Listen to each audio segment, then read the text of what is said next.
que pedí que hagan. Así que, bueno, conmigo van a tener entonces los días viernes a las 18, de 18 a 20, y con Paulina creo que van a tener otro día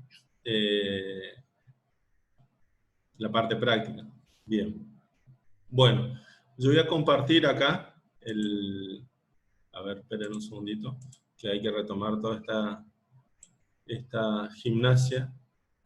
Acá estoy compartiendo, para que ustedes vean, el programa. En realidad no es solamente el programa, sino que es la planificación de contabilidad 4. ¿Qué tiene? Profe, ¿Llegan a ver lo que estoy pasando? Después yo lo pongo, digamos, como material en el aula virtual, ¿no? Pero esto tiene, además del programa, todo lo que van a necesitar, que es el programa analítico, la bibliografía, completo, ¿no?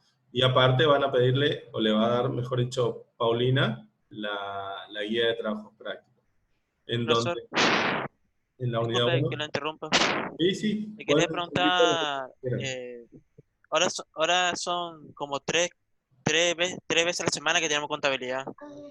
Sí. ¿Cómo eso? ¿Vamos a tener dos días de práctica o 2 días de teoría o algo así va a ser?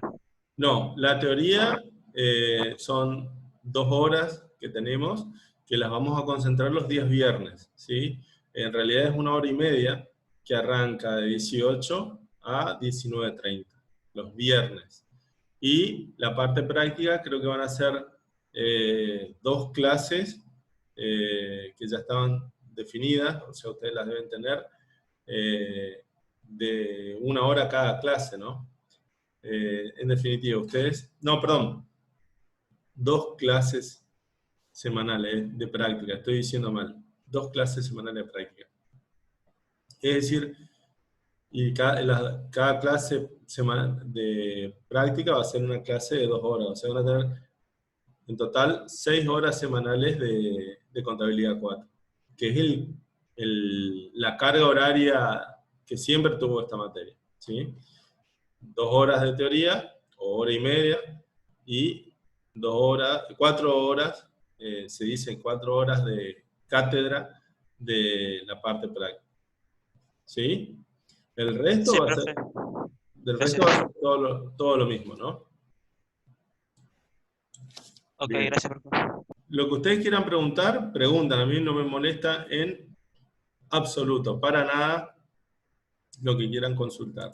Esperen que voy a cerrar algunas cositas que tenía abiertas para poder trabajar puntualmente.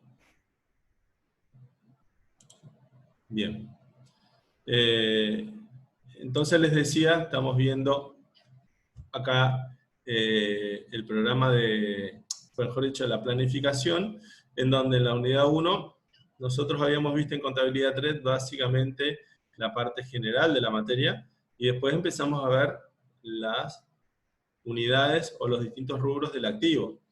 Bien, ¿qué nos quedó por ver del activo? Bueno, un rubro muy importante que son los bienes de uso, que forman parte, digamos, de los activos fijos del patrimonio, y también las inversiones. Inversiones de los dos tipos, inversiones transitorias y las inversiones permanentes, que son las que vamos a ver en la unidad 2 y en la unidad 3. Y después vamos a hablar del pasivo, ¿sí?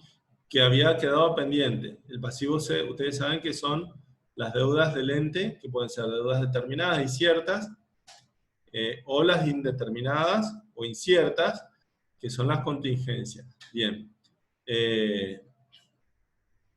Eso vamos a ver, digamos, adicionalmente. Y nos quedó, digamos, por ver también el patrimonio, que es la unidad 5 de esta materia.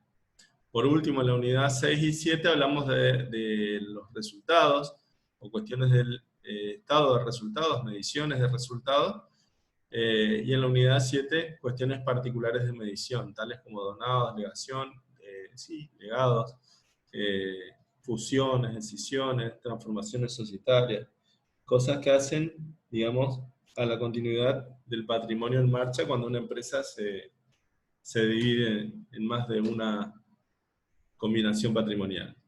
Bien. Conmigo yo les decía, van a tener a cargo la teoría, pero eso no significa que por ahí podamos ver algún que otro práctico, ¿no? Bien. ¿Me escuchan bien hasta acá? Sí, Siempre profesor. pregunto Sí, sí. porque no sé qué... Ah, lo que les iba a decir. Como este es una versión de Zoom a prueba, no sé cómo se llama, de prueba, o gratuita, acuérdense que esto tiene una duración de 40 minutos, así que a los 40 minutos vamos a volver a engancharnos en esta misma sala. Les aviso porque se va a cortar, el sistema va a avisar que va a cortar, ya lo deben saber ustedes. Pero bueno, les digo eso para que cuando pase eso, estemos advertidos. Bien, voy a compartir, a ver, vuelvo al Zoom. Profesor, Sí, Pablo sí, le habla. sí, Pablo. En la parte del aula virtual, Sí. ¿vamos a ir utilizando la lengüeta de contabilidad 3 o se va a hacer una lengüeta nueva exclusiva para la 4? No, hay una lengüeta nueva de contabilidad 4, creo. Hoy yo estuve mirando, se hizo la hora de clase y la dejé, pero no, vamos a tener una materia específica que se llama contabilidad 4. Sí, sí, sí. Porque Perfecto. Como no además tener... el aula virtual nos tiene que habilitar las planillas de alumnos. Esta es otra materia. Está bien, Que perfecto. Lo que pasa es que como yo la tengo como anual del plan viejo, tengo que pedir entonces que me agreguen como contabilidad 4. Entonces, si vos estás con el por plan eso le preguntaba. viejo, vos te inscribiste a contabilidad superior, no contabilidad 4.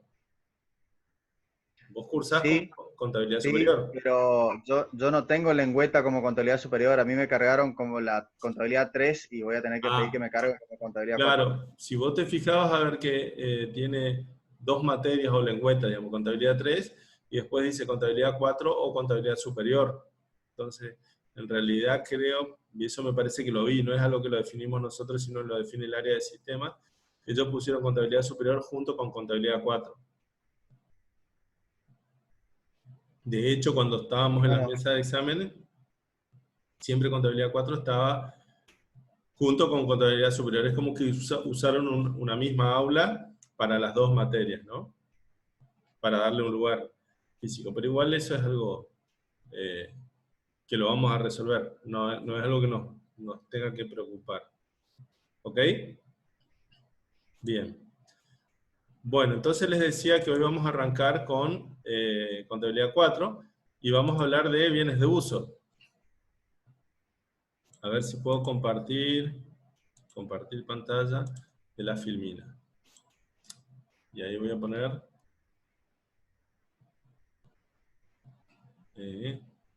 presentación.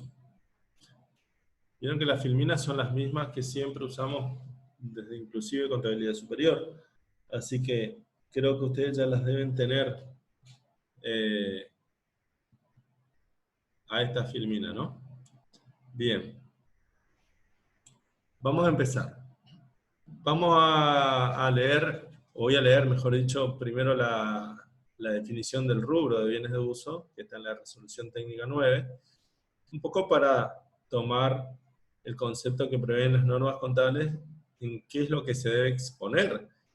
Porque si yo hablo de rubro, estamos hablando de la exposición dentro del estado de situación patrimonial, que es el estado en donde se informa de los activos. Y como los bienes de uso son activos, van a estar en ese estado. Y dice que son aquellos bienes tangibles destinados a ser utilizados en la actividad principal del ente y no a la venta habitual, incluyendo los que estén en construcción, tránsito o montaje, y los anticipos a proveedores por las compras de estos bienes.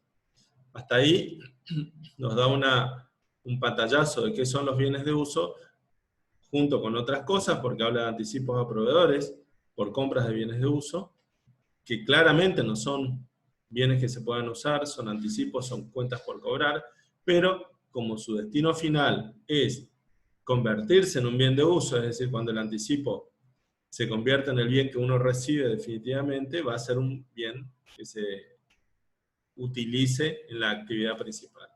Y como esa es la finalidad, se los expone a estas cuentas por cobrar en especie dentro del rubro. Algo muy cuestionado, ¿no? También se van a incluir dentro de los bienes de uso los bienes que estén en tránsito, construcción o montaje. Y esto aclara porque todo este segundo párrafo, digamos, los bienes que estén en construcción, en tránsito o montaje, no se pueden utilizar, es decir, no cumplirían la condición principal de los bienes de uso, que es poder ser utilizados. Pero, como se van a usar en el futuro, o su finalidad es ser utilizados en la actividad principal, por esa razón se los incluye. ¿Qué queda fuera del rubro? Los bienes que se afecten a locación, es decir, bienes tanto muebles o inmuebles que se afecten a locación o arrendamiento, van a ser inversiones. Desde el punto de vista del tratamiento contable, van a tener el mismo tratamiento contable de los bienes de uso, es decir, la medición inicial, la medición periódica, va a ser igual, pero no los vamos a exponer como bienes de uso. Salvo que la actividad principal sea la locación o el alquiler de bienes como actividad principal. En ese caso, si el uso de esos bienes sea alquilarlos en la actividad principal, bueno, en ese caso sí van a formar parte de bienes de uso y no inversiones. ¿Qué dicen los autores? Los autores dicen que son bienes tangibles, agrega algo nuevo. Perdón, no, eso no es nuevo, eso ya estaba en el concepto anterior, el concepto de tangibilidad o de naturaleza corpórea, que tienen naturaleza de relativa permanencia, que se utilizan para desarrollar la actividad de la empresa, tienen una vida útil superior al año y no están destinados a la venta. Es decir, que ahí los autores dan otras características, digamos, de los bienes de uso. Algo que no comenté hasta ahora, pero que se refiere o es importante, digamos, es el concepto de tangibilidad. ¿Qué es un bien tangible? Un bien tangible es un bien que se puede tocar, que se puede palpar, es decir, es algo físico, que tiene naturaleza corpórea, ¿sí? Para diferenciarlo de algo intangible. Por ejemplo, los activos intangibles se diferencian de los bienes de uso en esta característica, ¿sí? Después dice que tienen naturaleza de relativa permanencia, es decir, que la finalidad de estos activos es permanecer en el patrimonio durante mucho tiempo, o es lo que se espera. O sea, no tienen una finalidad de intercambio o una corta vida en el patrimonio. Por eso es que se los denomina también activos fijos, porque de alguna manera forman parte del activo durante mucho tiempo. Condición fundamental es que se utilicen en la actividad de la empresa. Esa sí es una de las razones, una de las características más importantes de los bienes de uso, es que justamente su uso lo sea en la actividad principal. ¿Por qué digo que esto es importante? Porque si el uso se da en una actividad secundaria, eso ya lo excluye como bien de uso y lo incluye en un rubro, como dijimos hoy, inversiones.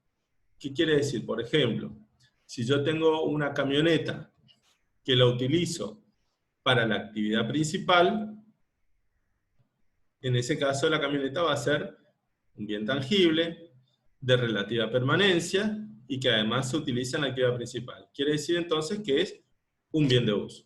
Ahora, si esa camioneta yo la alquilo para hacer fletes o delivery, como se dice ahora, o repartos, pero de otra actividad que nada tenga que ver con la actividad principal, eso la excluiría del rubro bienes de uso y la incluiría dentro del rubro inversión. ¿Por qué? Porque su uso no lo es en la actividad principal. ¿Se entiende este ejemplo que estoy planteando? Bien. Deben tener una vida útil estimada superior al año y no estar destinados a la venta. Ahí vemos un concepto nuevo, que es el concepto de vida útil. El concepto de vida útil está relacionado con otro concepto de los bienes de uso, que es el concepto de capacidad de servicio. ¿Qué quiere decir? El concepto de capacidad de servicio está referido a que el bien debe tener una aptitud técnica acorde al servicio que presta en la actividad principal. Y esa capacidad de servicio o esa aptitud técnica lo debe ser dentro de parámetros de eficiencia y de seguridad. Cuando esos parámetros de eficiencia y de seguridad en el uso no se cumplan, podemos decir de que el bien perdió capacidad de servicio o la capacidad de servicio está fuera de ese margen, con lo cual la vida útil del bien se puede considerar agotada. ¿Qué quiero decir con esto? Por ejemplo, las embarcaciones o por ejemplo las aeronaves que se utilizan para el transporte de cargas o para el transporte de personas, tienen una capacidad de servicio justamente relacionada con su uso, el transporte de cargas o el transporte de personas. Ahora, ese servicio de transporte debe estar enmarcado dentro de ciertos parámetros de eficiencia y de seguridad. Entonces, ¿qué quiere decir eso? Que uno, a priori, cuando empieza a utilizar el bien, o mejor dicho, antes de empezar a utilizar el bien, tiene que estimar cuál es esa capacidad del bien, esa capacidad técnica, y cuándo esa capacidad va a estar dentro de esos parámetros de seguridad y de eficiencia. Por ejemplo, la fábrica de una aeronave nos va a decir, bueno, el fuselaje o la estructura de esta aeronave está diseñada, testeada, certificada para ser utilizada durante, por decir, desconozco, 50.000 horas de vuelo. ¿Qué quiere decir? Que esa aeronave va a servir para prestar un transporte de cargas o de pasajeros durante esa cantidad de horas de vuelo. Ahora, no significa que cuando se cumplan las 50.000 horas de vuelo, el avión se caiga al suelo y se pierdan vidas o se pierdan cargas, sino que a partir de ese umbral, de ese límite, la capacidad de servicio de ese bien lo va a hacer fuera de esos parámetros, en este caso de seguridad o de eficiencia. ¿Qué quiere decir seguridad? Y que no está garantizada la prestación del servicio, porque el avión pueda tener fallas de fuselaje, o etcétera. ¿Se entiende lo que digo? Lo mismo pasa cuando hablamos de una embarcación. Una embarcación que se utiliza para transporte de pasajeros o de carga, también tiene una estructura que se llama casco, que es el casco, es la estructura de chapa o de hierro, que es lo que hace que el barco flote.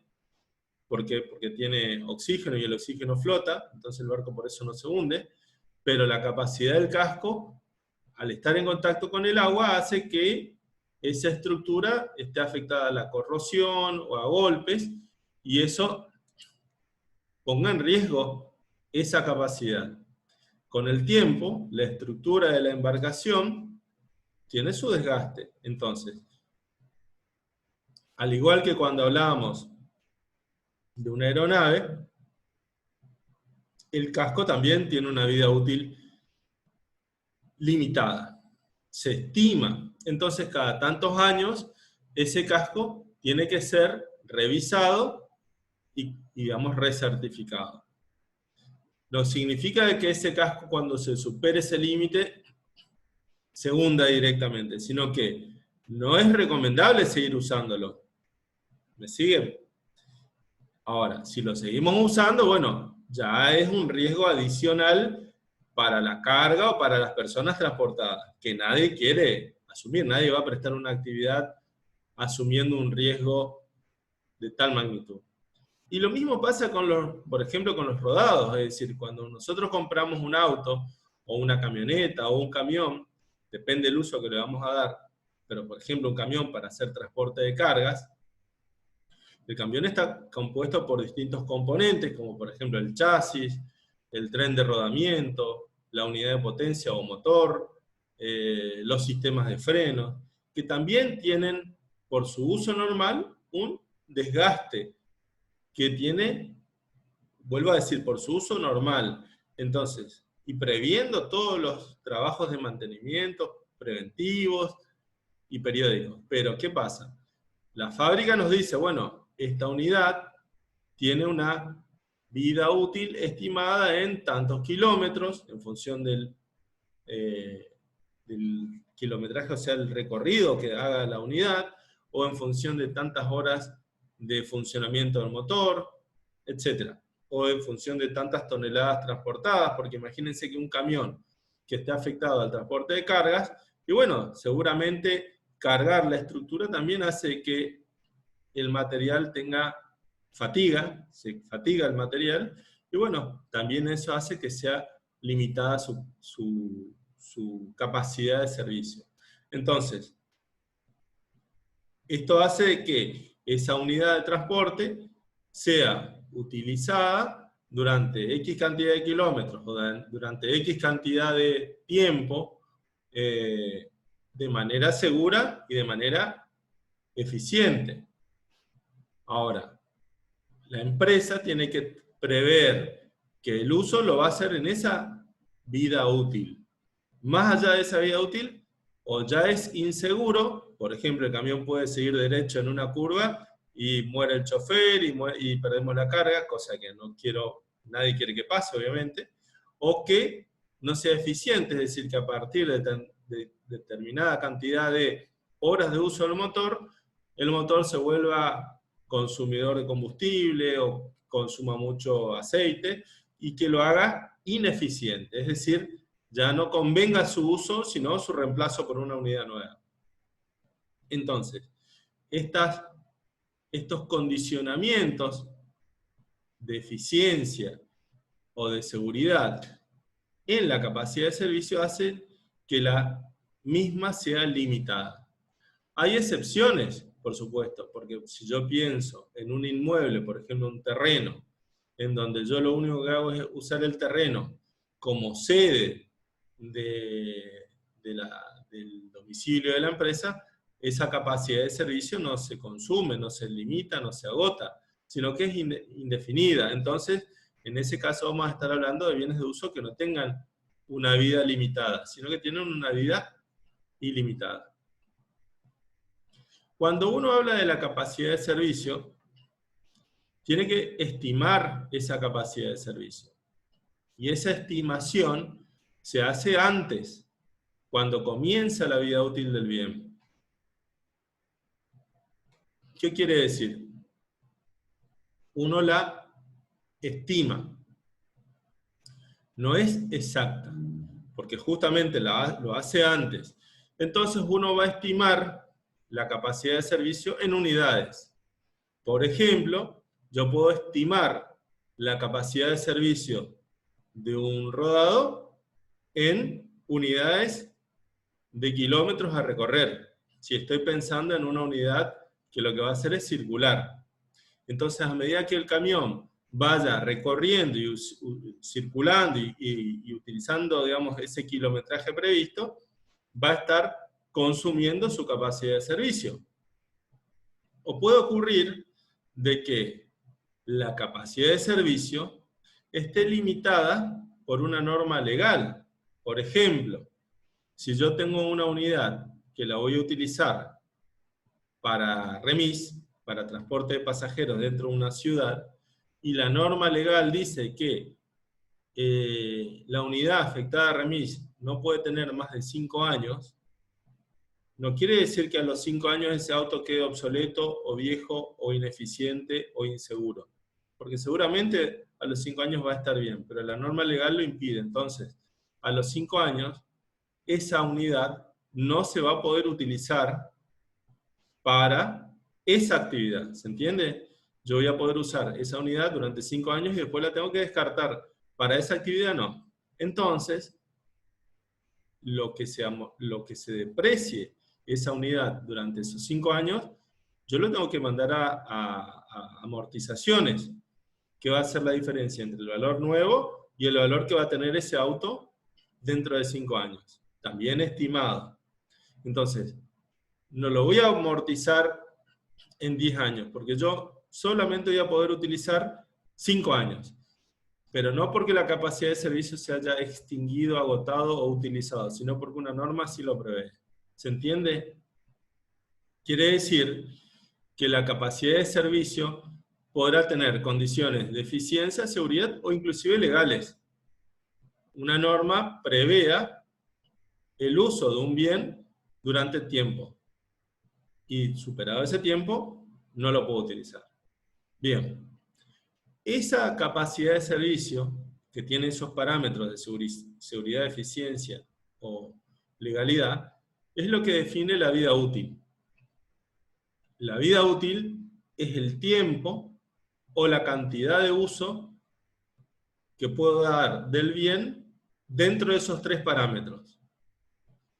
Vuelvo a decir, si yo la capacidad de servicio la pienso en kilómetros, la vida útil va a ser la cantidad de kilómetros que yo puedo recorrer dentro de seguridad, eficiencia o legalidad.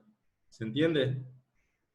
Si yo pienso que el auto en 5 años lo voy a usar y no voy a cumplir con el máximo de kilometraje, entonces voy a estimar la capacidad de servicio en tiempo, porque no me interesa lo que voy a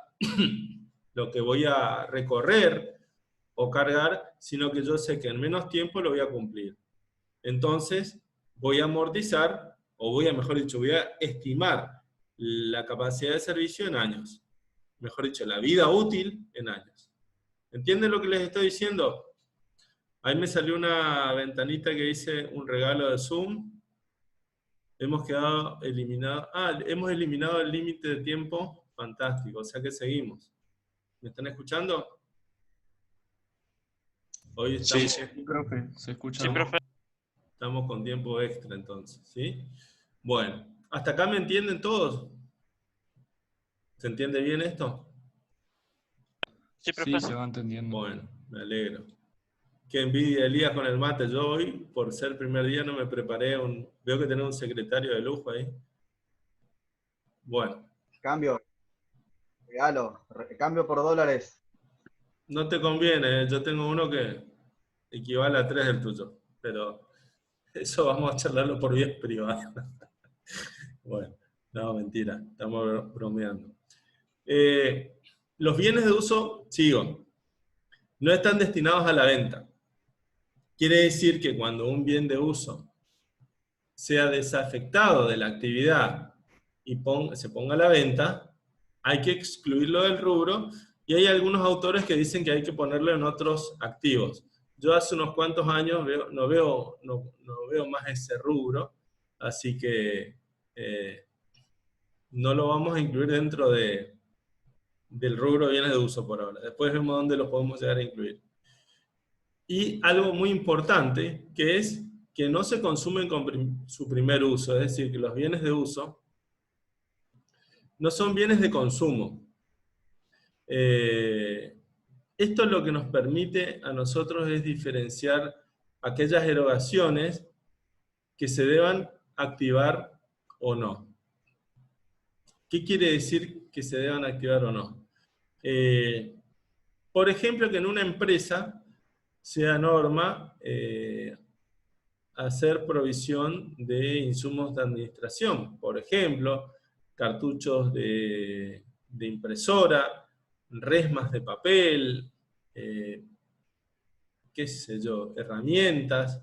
Entonces, son erogaciones que se realizan y que en muchos casos corresponde a bienes que se agotan con su primer uso, y en otros casos que no, en donde podríamos llegar a tener la duda de incluirlos o no como bienes de uso. Es decir, y no estoy hablando del parámetro económico, es decir, no interesa acá el costo o el monto de la erogación, sino que interesa justamente estas características. Es decir, ¿qué pasa con estas erogaciones? Yo les pregunto a ustedes, si una empresa compra un montón de plata en cartuchos de impresora que va a utilizar durante todo el año. Compra resmas de papel y artículos de oficina, obviamente, que los va a usar durante todo el año. Y lo hace a comienzos de año para no tener que volver a hacer una compra durante el año y bueno, y además prever todo lo que pueda subir el precio de estos insumos. Entonces, si analizamos estas erogaciones, por ejemplo, podemos hablar de viromes, lápices, correctores, papel, son bienes tangibles, porque si yo agarro una virome y se la tiro en la cabeza, seguro que les voy a lastimar, o sea, tienen naturaleza física, son corpóreos. ¿Se utilizan en la actividad del ente? Sí, ponele, estamos hablando de bienes que se utilizan en la administración, es parte de la actividad principal. Ahora, van a quedar fuera cuando hablemos de la vida útil. La vida limitada de estos bienes supera el año, y bueno, ahí es en donde nosotros decimos no, claramente que estas erogaciones, al ser consumidas dentro del ejercicio económico, no se tienen que activar, sino que se van a considerar como gastos. Ahora bien, si hablamos, por ejemplo, de ropa o indumentaria del personal, o calzado, que a veces uno compra y se los da al personal. También, si la norma en la empresa es proveerle conjuntos o indumentaria o elementos de seguridad para el trabajo que se deben realizar anualmente, vuelvo a decir, son bienes que se consumen en el año. Entonces, esta erogación no se tiene que activar. Y podemos pensar, ¿y si al empleado de uno le provee el celular de la empresa? Bueno, en ese caso, el equipo es un bien tangible, se utiliza en la actividad principal, y habría que analizar si la vida es superior al año. Si la vida útil del celular, cosa que así creo, ¿no?, excede el año, o se le provee una tablet, o se le provee una computadora, si la vida útil estimada es superior al año, en ese caso sí, se va a activar y se va a tener que considerar como un bien de uso. ¿Ok?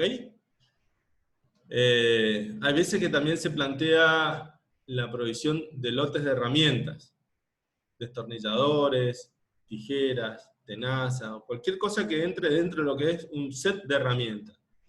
Que uno se pregunta, ¿uno tiene que inventariar cada herramienta? Y bueno, va a ser criterio de cada empresa, ¿no? Pero desde el punto de vista contable, un set de herramientas sí es tangible, sí se utiliza en la actividad principal, pero tiene una vida útil que sí en ese caso excede los 12 meses. Y en ese caso, a pesar de que se trate de bienes que puedan tener un valor ínfimo o que sean bienes difíciles de inventariar, bueno, en ese caso habrá que considerarlos como bienes de uso, pero puede ocurrir que se los incluya como un lote de herramientas y se inventaríe el lote, no cada herramienta en particular. ¿Ok? Bien. Es decir, en conclusión, lo que necesitamos es que no se trate de bienes de consumo, es decir, bienes que no se consuman en el primer uso, o en caso de erogaciones, de que la vida útil de estas erogaciones no trascienda el ejercicio económico. Yo les podría preguntar en un examen, porque vengo medio malo, y les digo, ¿y qué pasa si la empresa compra resmas de papel para 2 años? O compramos cartuchos de tóner que vamos a utilizar durante 3 años. Con eso estaríamos poniendo en duda la vida del bien. ¿Por qué? Porque esa erogación se realiza por más de 1 año. Entonces, sería injusto castigar todo el primer ejercicio y beneficiar a los próximos ejercicios donde no se van a hacer esas erogaciones dado que las mismas han sido hechas en el primer año. En ese caso habrá que analizar cómo se incluyen esas erogaciones, pero claramente habría que activarlas y depreciarlas durante el tiempo en que su consumo se vea reflejado. ¿Entienden lo que les estoy diciendo? Bien. No entendí bien, profe, esa parte. No les escuché, ¿sí? No me quedó muy clara esa parte, profe. Claro, lo que yo planteaba es cuando uno haga erogaciones importantes para provisión de elementos de oficina que beneficien a más de un ejercicio. ¿Ok? Entonces, si la erogación beneficia a más de un ejercicio, nosotros lo que tenemos que hacer es activar esa erogación y depreciarla en distintos ejercicios. Pero la pregunta que nos podríamos hacer es si eso lo tenemos que hacer como bienes de uso o como intangibles. ¿Por qué? En intangibles hay una unidad una categoría de intangibles que se llama gastos de, a ver si recuerdan, porque eso ya lo vimos, ¿eh? ¿No se acuerdan? Gastos de organización, que se refieren a todos aquellos gastos que uno realiza una sola vez y que benefician a más de un ejercicio. Bueno, uno podría activar estas erogaciones en insumos de administración dentro de activos intangibles y depreciarlos durante los distintos ejercicios. ¿Por qué? Porque esta erogación, vuelvo a repetir, es mayor a lo normal. Sería injusto castigar a un solo ejercicio, siendo de que van a existir más de un ejercicio que se van a ver beneficiados con esta erogación. Y en ese caso sería justo, razonable, depreciar o amortizar esa erogación en los ejercicios en que se vean beneficiados por el uso de esos insumos. ¿Se entiende? Sí, ahora sí, profe. Gracias. Bien. Otra característica de los bienes de uso es que están sujetos a depreciación. El concepto de depreciación es un concepto que significa quitar precio o perder el precio del bien. Hoy yo les decía hace un ratito que los bienes de uso tienen una capacidad de servicio, o sea, una aptitud que se va gastando o que va disminuyendo o que se mueve dentro de ciertos parámetros de seguridad, eficiencia o legalidad, yo les decía. En la práctica, eso se traduce en pérdida de valor. Por ejemplo, si hablamos de una máquina tendrá un valor si es nueva o si tiene 2 años de uso. Ahora, ese menor valor o depreciación que sufrió la máquina tendrá sus razones o sus causas. ¿Cuáles son esas causas de la depreciación? En general, se las considera, digamos, a 3 causas de la depreciación, que son el desgaste, el agotamiento o la obsolescencia. ¿Qué es el desgaste? Cuando hablamos de desgaste, como causa de la pérdida de valor de un bien de uso, hablamos de el deterioro normal que tienen los componentes como consecuencia de su utilización normal, vuelvo a utilizar esa palabra, como consecuencia del rozamiento o la fricción física de sus componentes. Entonces, a eso se refiere cuando hablamos de desgaste. Podemos poner como ejemplo los componentes de un motor de una unidad, de un camión, tiene partes que se mueven, que se friccionan, y que obviamente como consecuencia de todo esto se desgastan. Esto significa que con el tiempo van a perder rendimiento o eficiencia. Entonces, ese desgaste hace que, primero, la capacidad de servicio se consuma, y segundo, que el bien, como consecuencia de esa capacidad de servicio que se consume, pierda valor. Cuando hablamos de agotamiento, hablamos no de un desgaste, sino del consumo de una capacidad de servicio que no se puede reemplazar. Y esto está relacionado a veces con el uso de los recursos naturales no renovables.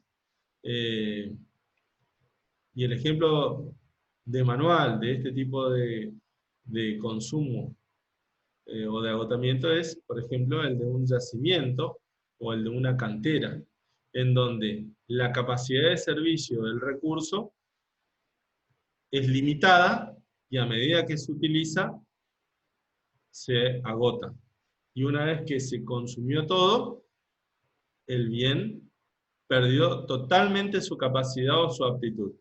No hay actividad humana que la pueda ampliar o expandir. Esa es otra característica que diferencia el agotamiento del desgaste. El agotamiento no se puede prolongar, no se puede expandir. Es decir, que yo consumo la capacidad de un yacimiento, que a través de estudios se puede determinar, y una vez que consumo, se terminó. Fin de la historia. En cambio, con el desgaste, sí puede haber acciones humanas que prolonguen la capacidad de servicio. Por ejemplo, si hablamos, yo hoy les decía, o ponía como ejemplo, un motor, nosotros podemos al motor hacerle una reparación profunda. Si hablamos de un motor, podemos cambiarle el conjunto del motor, podemos cambiarle los pistones, los aros, la tapa, por decir cosas técnicas, pero creo que ustedes entienden de eso, y eso lo que va a hacer es que el motor prolongue su capacidad. Digamos, podemos usar dicho motor un tiempo más. Y en ese caso vamos a estar hablando de una prolongación de la vida útil. ¿Por qué? Porque dice que la curva de capacidad de servicio se pueda estirar. He incrementado la vida útil del bien. Cosa que en el agotamiento no se da. ¿Entiendes? Bien. Estas dos razones o estas dos causas son, vuelvo a decir, causas de la pérdida de valor o de la depreciación de un bien. Y hay una tercera que es la obsolescencia. La obsolescencia es también la pérdida de capacidad de un bien por distintas razones. Y uno siempre tiende a pensar en la más conocida de las obsolescencias, que es la obsolescencia técnica. Pero hay tres tipos de obsolescencia, por lo menos según los autores. Cuando uno lea el libro va a ver que hay una obsolescencia técnica, o puede haber una obsolescencia económica, o una obsolescencia legal. ¿Qué es la obsolescencia técnica?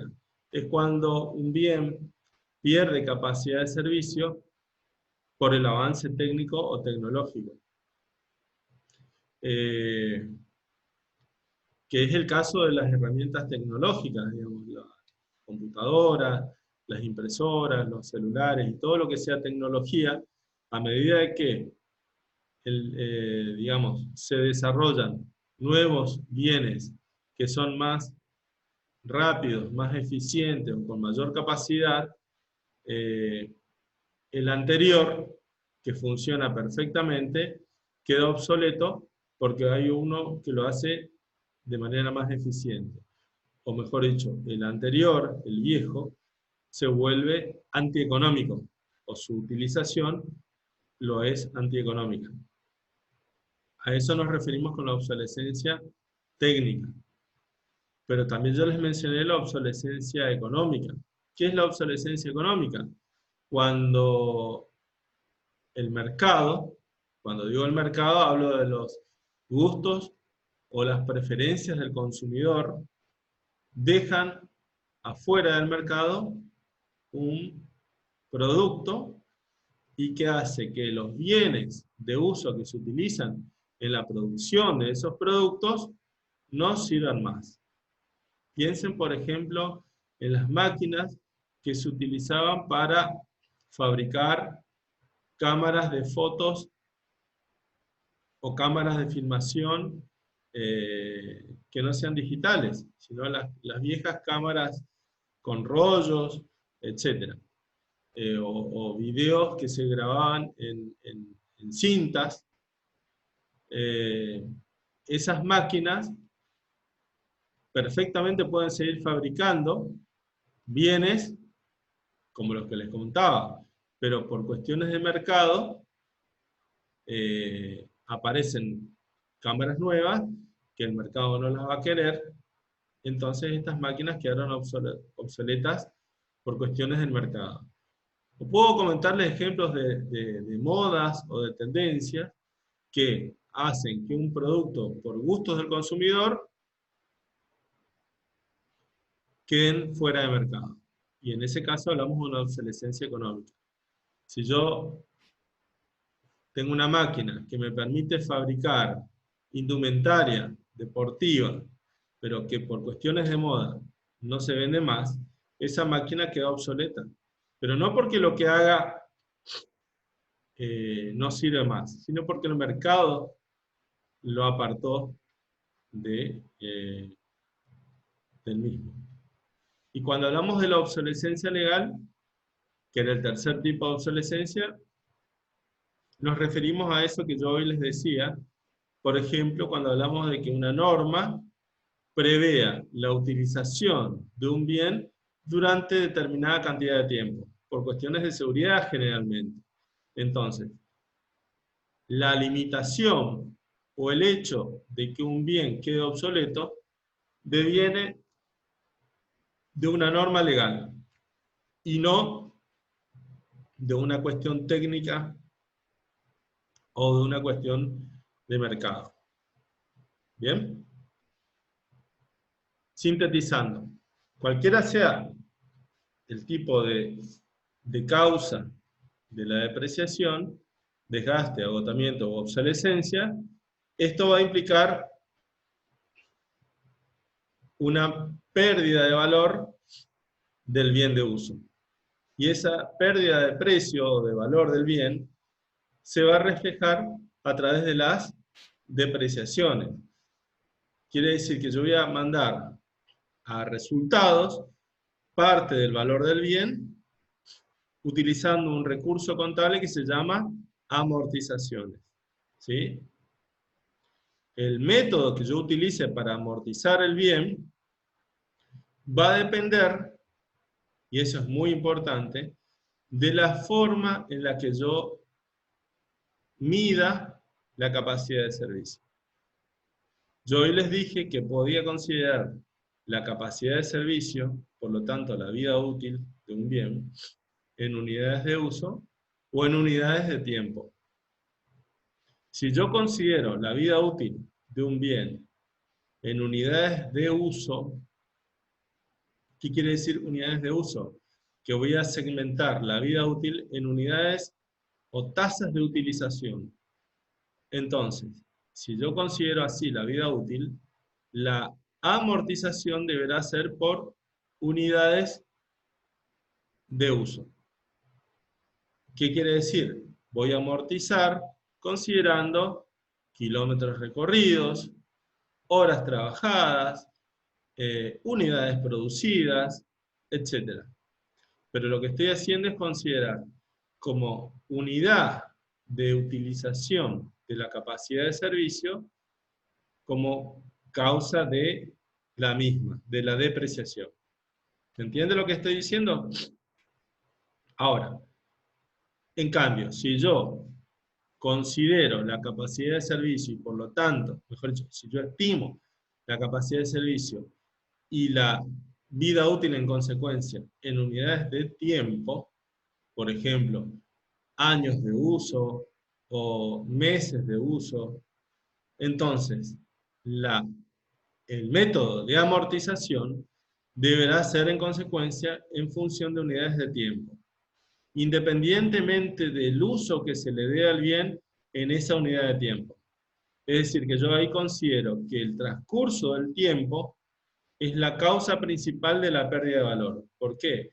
Porque generalmente el tiempo me va a marcar el límite del uso. Esto se da generalmente cuando el tiempo en que voy a utilizar es menor al periodo en que se puede utilizar técnicamente el bien. Entonces yo amortizo en unidades de tiempo.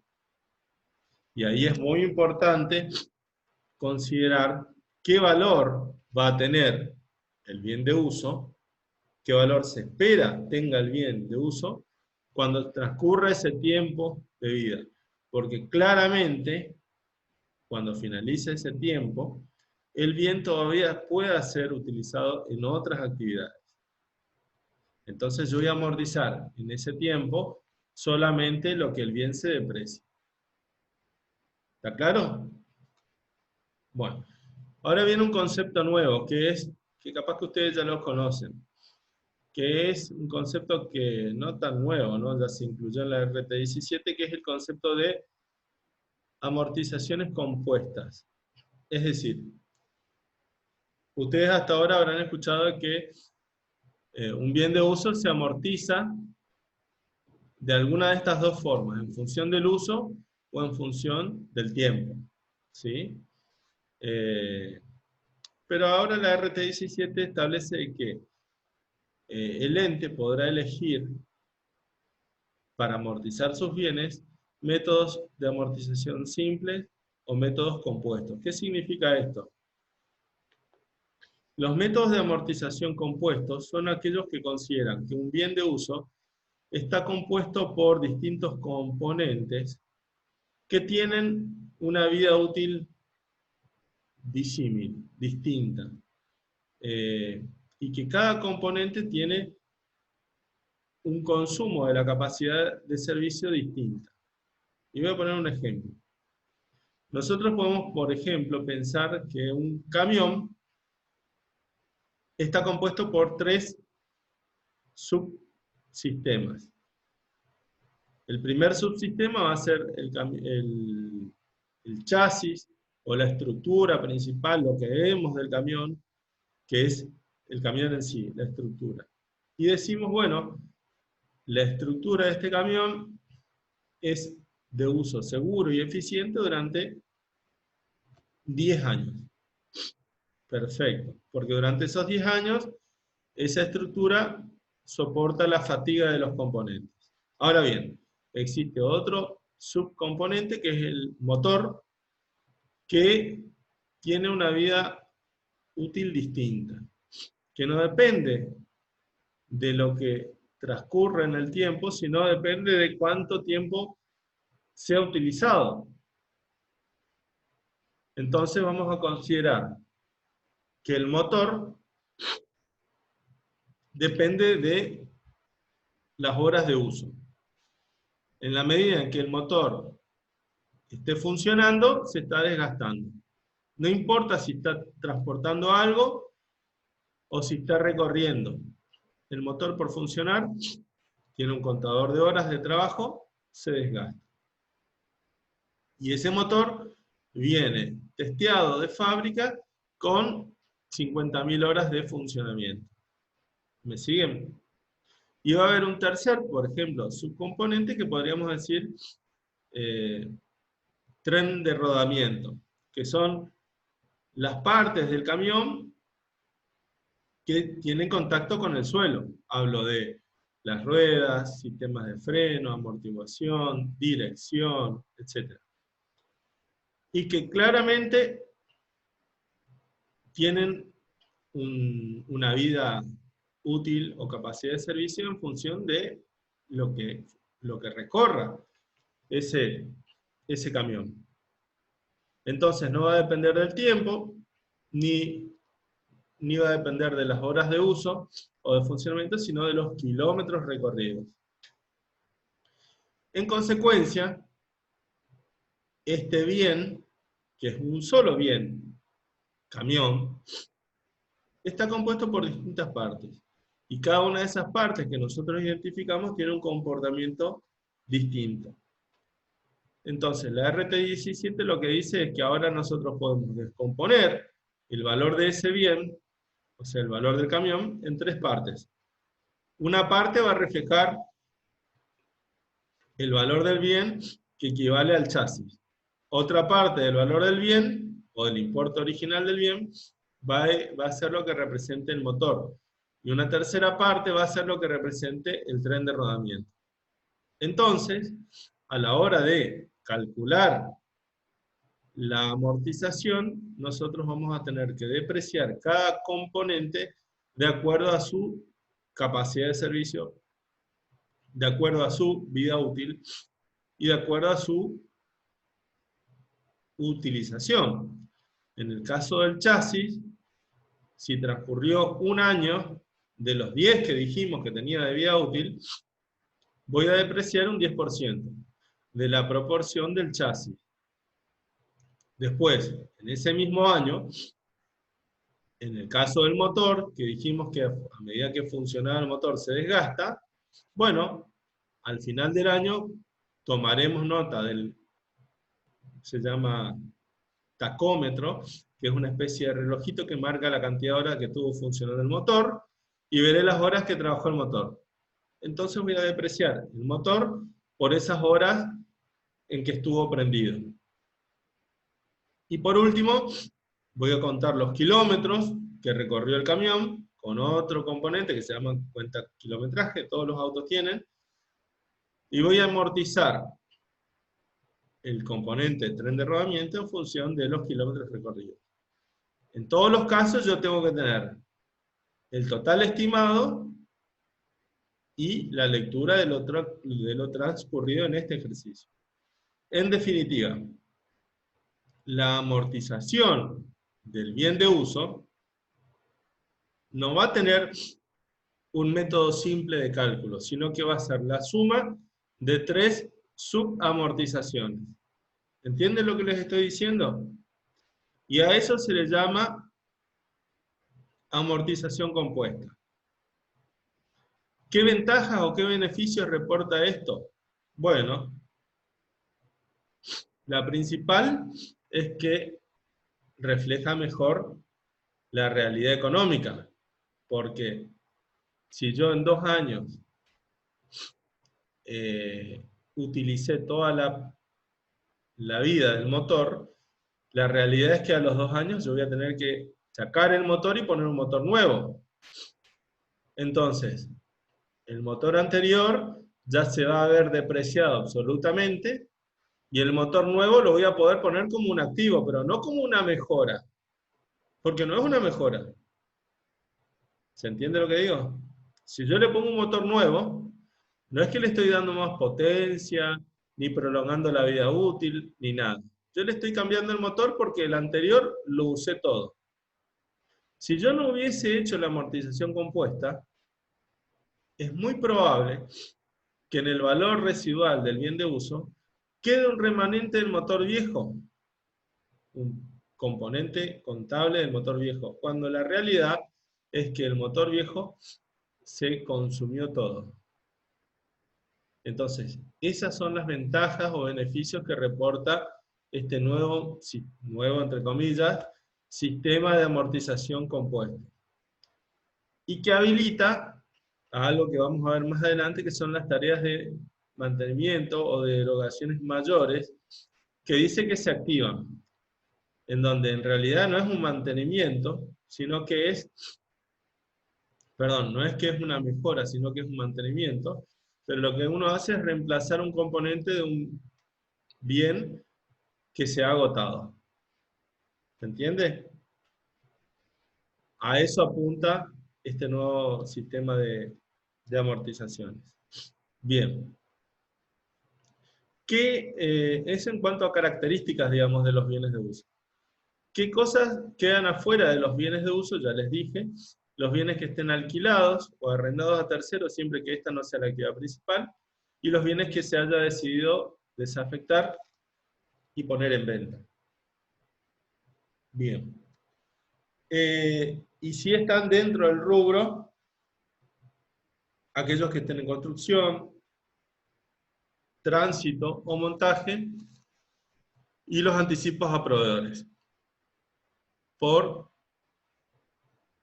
compras de bienes que van a ser destinados como bienes de uso. Bien. En función de esto que recién hablábamos, hay una clasificación que lo considera en función de la capacidad de servicio y es la que habla de los bienes de uso que no están sujetos a depreciación, o sea, no se amortizan nunca. Por ejemplo, un terreno para una explotación comercial o industrial. ¿Por qué? Porque si hablamos de un terreno para una actividad agropecuaria, la tierra agropecuaria sí pasaría a ser un bien sujeto a depreciación. Y ahí nos podríamos preguntar si la depreciación es por desgaste o por agotamiento. Es decir, que la tierra agropecuaria, a medida que se utiliza en distintas campañas, se desgasta o se agota. En realidad, podríamos decir que se desgasta. ¿Por qué? Porque hay procesos biológicos naturales que hacen que la tierra, con el tiempo, recupere su valor productivo, su valor nutritivo. A eso me refiero. Inclusive, hay acciones del hombre que pueden acelerar ese proceso de recuperación de nutrientes del suelo para que esté en condiciones de producir mucho antes. Entonces, la tierra agropecuaria, es decir, la tierra que utilizo para plantaciones de forestación o de cultivos agrícolas, o de cría de animales, en la medida en que sea utilizada, sí se desgasta. ¿Por qué? Porque las plantas o los animales van utilizando la capacidad de servicio. Y esa utilización de la capacidad de servicio hace que tenga una merma que se tiene que depreciar. En cambio, si la tierra es para actividad comercial o industrial, no se agota nunca esa capacidad de servicio y es infinita. Entonces, en esos casos no se amortiza. Bien. Después tenemos los bienes sujetos a depreciación, por ejemplo, los edificios, máquinas, muebles, rodados, o los bienes sujetos a agotamiento, que yo hoy les dije, son aquellos relacionados con recursos naturales no renovables, por ejemplo, minas, yacimientos, petrolíferos, bosques, canteras, etc. Es decir, que a medida que utilizo el recurso, se consume y no tiene posibilidad de reposición. Una vez que lo agoté, se terminó. Bien. ¿Preguntas hasta acá? Nada nuevo, ¿no? ¿Se entiende todo? Sí, se entiende. Bien, hay algunas cosas nuevas, pero en general esto también ustedes lo habrán visto, no sé si en contabilidad 1 o contabilidad 2, o sea que es una especie de repaso de esto. Bien. Acá lo que vemos es primero un plan de cuentas básico, en donde mencionamos, de acuerdo al tipo de actividad, distintos tipos o ejemplos de bienes de uso. Por ejemplo, si hablamos de una actividad comercial, podemos mencionar el local, las instalaciones para exhibir la mercadería, o salones de exhibición, estantes, góndolas, podemos agregar equipos que haya que utilizar para estibar la mercadería, etc. Si hablamos de un establecimiento industrial, de nuevo podemos hablar de la fábrica, de las maquinarias que utilizamos en la producción, matrices. ¿Saben lo que son las matrices? Aquellas plantillas sobre las cuales se elaboran piezas de producción, o modelos, así como también los instrumentales de precisión y los aparatos.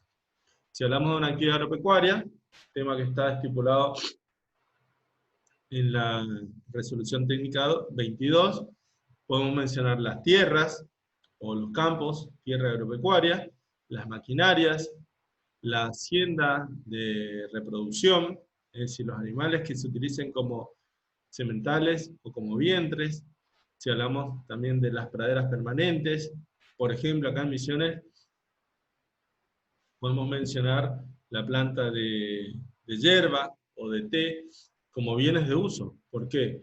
Porque son plantaciones que durante más de un ejercicio económico nos van a proveer de insumos de producción, como puede ser la hoja verde o los brotes de té. Entonces, se consideran como parte de los activos fijos.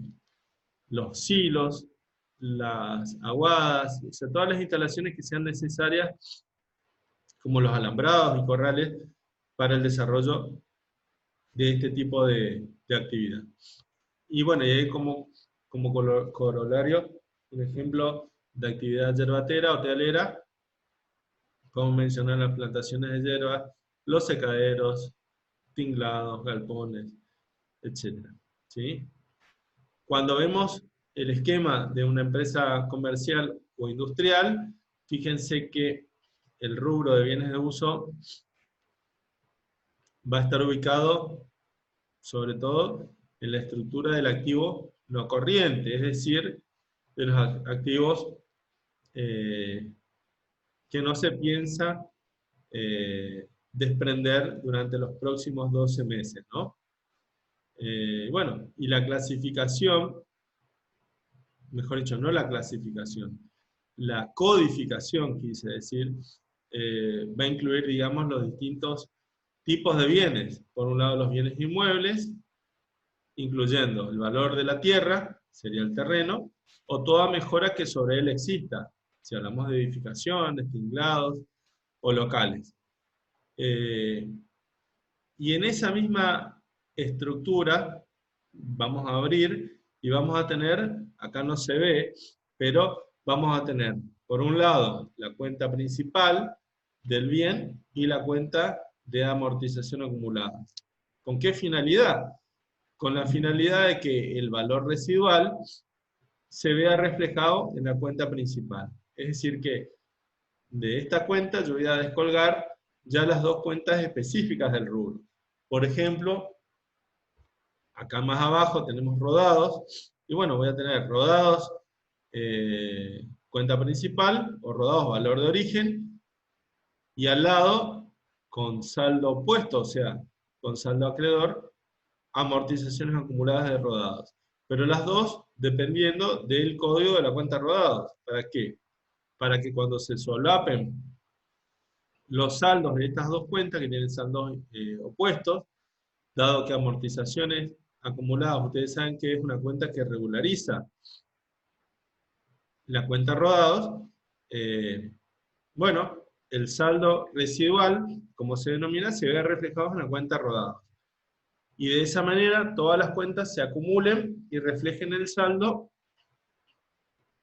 en la cuenta bienes de uso. Es decir, que en bienes de uso uno va a tener la sumatoria de los valores residuales de todos los bienes que componen el rubro. ¿Sí? Bien. Vamos a ver algo más referido a este tema, que es, vamos a arrancar con medición inicial. Y vamos a hablar de la medición inicial de los bienes que se adquieren en el mercado, porque al igual que veíamos en contabilidad 3, existen distintas formas de incorporar, en este caso, un bien de uso. Puede ocurrir que lo adquirimos en el mercado, puede ocurrir que lo producimos, o puede ocurrir que lo construimos, o lo edificamos, etc. Entonces, la incorporación al patrimonio del bien de uso va a depender de la forma en que se lo genere, ¿no? O lo adquiero en el mercado, o lo construyo, o lo fabrico, o lo incorporo por donaciones, etc. Bien. Y acá nos vamos a remitir de nuevo a la RT17 cuando hablamos de costo de adquisición para el caso de los bienes que se adquieren en el mercado. ¿Qué era el costo de adquisición? Y esto es repasar lo que veíamos cuando estudiábamos bienes de cambio. Con la diferencia de que acá no hablamos de mercadería, sino que hablamos de bienes de uso. Es el valor al contado, es decir, el precio del bien para comprarlo en condiciones de contado, más todos los gastos necesarios hasta que el bien esté en condiciones de ser utilizado. Acá lo que cambió es el destino económico, porque nosotros en bienes de cambio decíamos lo mismo, nada más que acá al final decíamos hasta que el bien esté en condiciones de ser vendido. Acá el destino económico de los bienes de uso es ser utilizado, no su venta. Entonces vamos a considerar todos los costos hasta ese momento. Cuando se produce ese momento, se bloquea la activación de componentes. Y toda erogación relacionada con el bien va a ingresar en este párrafo que es erogaciones posteriores. ¿Por qué? Porque existió un momento, que es el momento en que esté en condiciones de ser utilizado, que bloqueó esa activación. Toda erogación posterior a ese momento o va a ser un mantenimiento, o una reparación, o una mejora. ¿Sí? Bien, volvemos al valor de incorporación.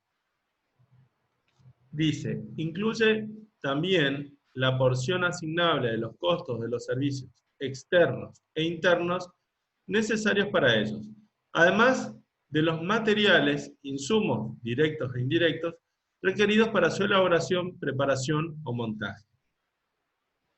Acuérdense que cuando nosotros hablábamos de bienes, como en este caso, que se adquieren en el mercado, los costos de los servicios externos e internos también forman parte de ellos. Es decir, que si yo tengo gastos de la función compras, por ejemplo, un departamento de compras que se encargue de llamar a licitación para la adquisición de bienes de uso, todos los gastos de ese departamento van a tener que prorratearse en todos aquellos bienes de uso que se adquieran como consecuencia de ese proceso. De la misma manera que todos los gastos posteriores necesarios a la compra, tales como fletes, seguros de traslado, impuestos que no sean recuperables, y todo gasto necesario para nacionalizar un bien de uso importado, habrá que considerarlo como parte del valor de incorporación al patrimonio. Luego, cuando el bien esté ya en el país y haya que trasladarlo hasta el domicilio de la empresa, en donde vamos a tener gastos de traslado nuevamente, gastos de seguros, gastos de instalación, montaje y puesta en marcha, todas esas erogaciones van a ser parte del valor de incorporación al patrimonio. Inclusive, si debo capacitar al personal que va a utilizar estos bienes, ya sea que le tengo que pagar cursos de aprendizaje, enviarlos al exterior para que se capaciten en el uso de estas herramientas, todas esas erogaciones van a formar parte de ese valor de incorporación, porque son necesarios para que el bien esté en condiciones de ser utilizado. Sin esas erogaciones, no puedo utilizar el bien. ¿Ok? Bien. En cuanto al costo financiero, es decir, si yo financio la adquisición del bien, voy a considerarlo como un costo financiero, es decir, lo tengo que segregar del valor de incorporación y devengarlo durante el plazo de la financiación.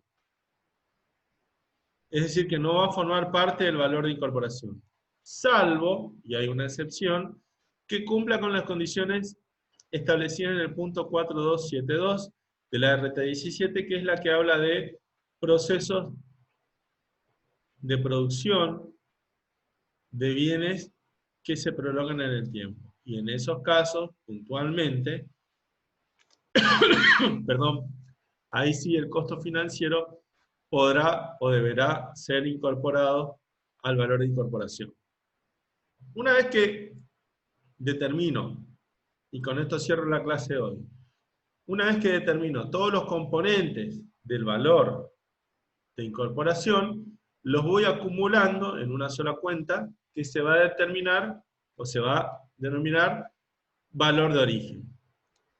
Este valor de origen es muy importante en el caso de los bienes de uso porque es el valor, primero, el cual queda reflejado el bien dentro del activo o dentro del patrimonio, pero también va a ser el valor a partir del cual, para la medición periódica, o mejor dicho, para el cálculo de la depreciación, vamos a tener en cuenta. A partir de este valor de origen, vamos a calcular la depreciación, vamos a calcular el valor de recupero, vamos a calcular un montón de cosas teniendo en cuenta esto. Y es por ello que su cálculo es de extremada importancia. ¿Sí? Bueno. Profe, Sí. ¿puede decirme el punto de la RT 17 donde dice el costo financiero, cuándo se puede devengar? ¿Cuándo se Usted dijo, puede? salvo, Perdón, no entendí la pregunta. ¿Cuándo se puede devengar? el costo financiero. Claro. Voy a leer el 427. Ah, eso quería saber. 4272 dice. Un segundo. Encontré la RT17. Acá está.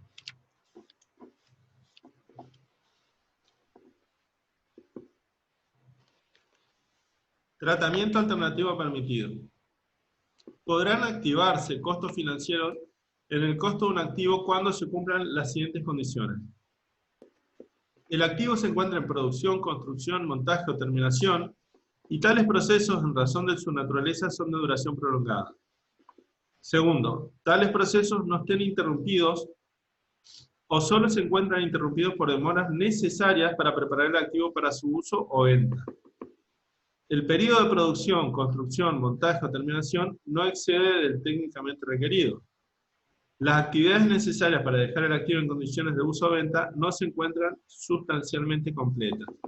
Y el activo, además, no está en condiciones de ser vendido o utilizado en la producción de otros bienes o puesto en marcha. Es decir, que el proceso de, en este caso, montaje, instalación o producción, demanda mucho tiempo.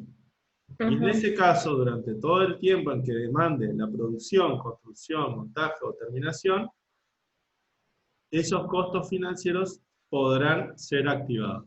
A eso se refiere la RT17. Buenísimo. Cuando la financiación solo sea por cuestiones de elección de la empresa de cómo financiar la adquisición de bienes de uso y no tenga que ver con ese proceso que recién mencionaba, en ese caso sí va a ser un costo financiero. ¿Ok? Gracias. No sé si fui claro. Sí. Bueno. Con eso dejamos por hoy. Por ser la primera clase, creo que... Y mi garganta ya está pidiendo un poco de descanso, así que dejamos por acá y la semana que viene vamos a arrancar entonces ya con medición de bienes construidos y medición periódica. ¿Ok? Y estén atentos que les vamos a avisar bien los horarios de la práctica, ya para la semana que viene. Profesor, una Bueno, pregunta. chicos. Sí, ¿Las clases van a seguir grabando y subiendo en YouTube o sí, no? sí. Esta clase, de hecho, yo la estoy grabando y ahora, más tarde, después Facundo está rindiendo, pero después la va a subir al canal de YouTube. Ok, gracias. Muy bien. Los saludo, les deseo un buen fin de semana y nos vemos la semana que viene. Gracias, profe. Tengo Gracias, una profe. consulta rápida, si puede ser. Sí, las que quieran, no hace falta. Yo quería saber cuánto es el porcentaje que había que sacar en el final de contabilidad 3 para aprobar. El final de contabilidad 3, como todos los finales, hay que tener correcto un 60% para sacar 4. Ujú. Ah, ok. Muchas gracias. Por nada. Bueno, chicos, ¿más preguntas? Nada más. Bueno, los saludo, abandono el canal, el aula, y nos vemos, ¿sí? Chao. Gracias, Hasta profe. luego, Hasta luego. profe. Hasta luego, chicos.